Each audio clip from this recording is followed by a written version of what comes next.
যেই মানুষটা তার নিজের মাকে অস্বীকার করে, আজ বাদে কাল আমার মা যখন অসুস্থ হয়ে যাবে তুমি তো আমার মায়ের দিকে ঘুরেও তাকাবা না। এরকম মেয়ের সাথে সংসার করতে পারবো না, ইম্পসিবল। আমি তোমার সাথে সংসার করতে চাই।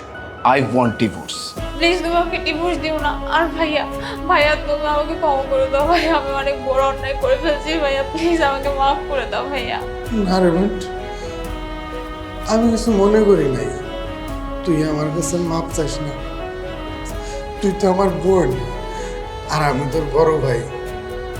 ছোট বোনরা অন্যায় করতেই পারে, তাই বলে কি বড় ভাইয়ের কাছে মাপ চাইতে হইব? না না, আমি তো আর কিছু চাই না। আমার মাটারে যদি আল্লাহ সুস্থ করে দেয়, এটাই অনেক কিছু। তুই একটু দোয়া করিস যাতে আমার মার চিকিৎসার টাকাটা আমি ব্যবস্থা করতে পারি। অবশ্যই বাঁচবে, কেন বাঁচবে না? আপনি আপনি 1 মিনিট দাঁড়ান।